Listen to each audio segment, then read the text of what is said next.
Turning to the war in Ukraine now and some of the developments there. And Kyiv says a Russian missile strike has killed one person and injured at least a dozen others in the southern Ukrainian city of Mykolaiv. Now, Ukrainian President Volodymyr Zelenskyy says the missile struck private homes and a high-rise apartment building. Moscow has repeatedly denied targeting civilians. And a long-awaited call between Ukrainian President Zelenskyy and the Chinese President Xi Jinping has been hailed as an important step by both NATO and by Kremlin officials. Both sides welcomed Wednesday's discussion, which ran for nearly an hour. But Russia says the aims of its so-called special military operation in Ukraine must still be achieved. The Chinese Foreign Ministry says it will send a delegation to Kyiv to seek a political settlement to the crisis. The conversation between Xi and Zelenskyy is considered a step forward in strengthening their diplomatic ties.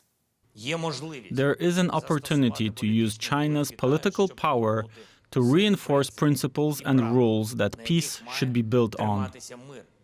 Ukraine and China, like the absolute majority of the world, are equally interested in the strength of sovereignty of nations and territorial integrity. DW correspondent Nick Connolly is in Kyiv, and he told us more about the reaction to the phone conversation between Xi and Zelenskyy.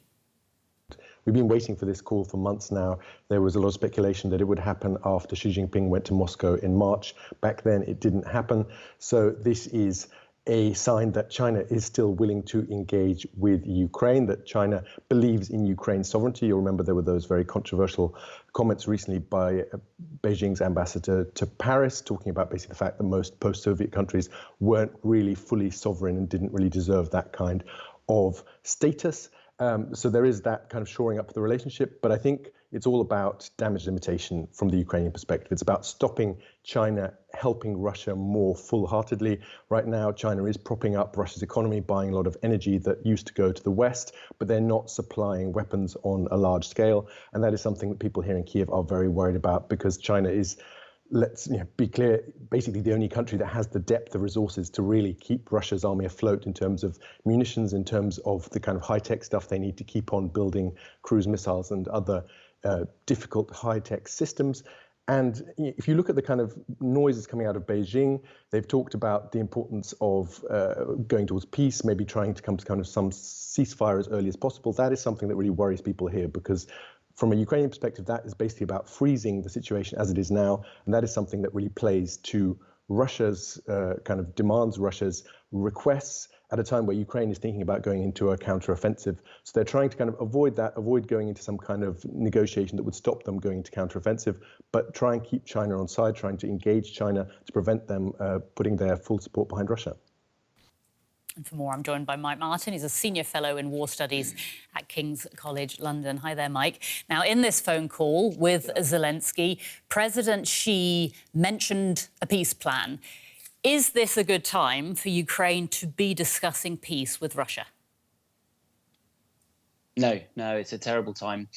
Both Ukraine and Russia have mutually incompatible goals. You know, as you just said in the package there, Russia intends to complete the goals of its special military operation, to take over Donbass and to retain hold of Crimea. And Ukraine's goal is to evict all Russian forces from Ukrainian sovereign territory. So although it's always good to talk and maintain channels, there's no peace plan in the offing.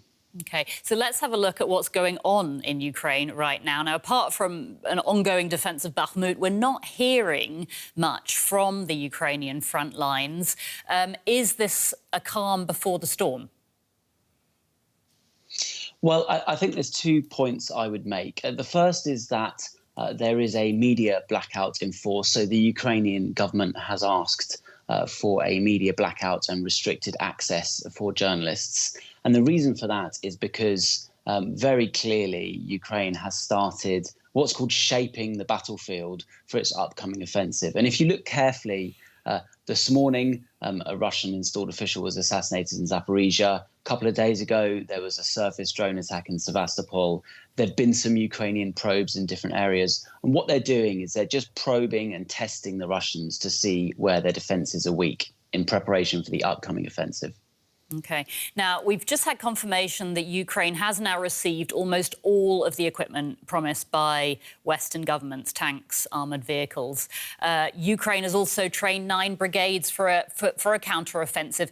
Can you give us a sense of how Kyiv will use this combination of Western weapons and highly trained troops against the Russians?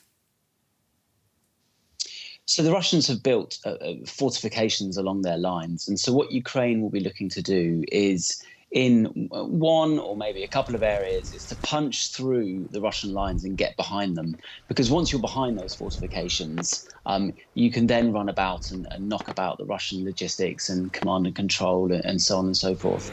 Now, it's not clear, and perhaps the Ukrainians haven't even decided yet where that blow will fall, but that is the aim of these strike forces, which are armoured, highly mobile and able to operate quite quickly and at reach from the Ukrainian lines. OK, you mentioned these Russian fortifications along parts of the front line. At the same time, Russia is absolutely continuing its offensive operations in Bakhmut. So what does all of this tell us about Russia's priorities? What it tells us is that Russia doesn't have a strategy. They've announced their goals to be the taking of the Donbass.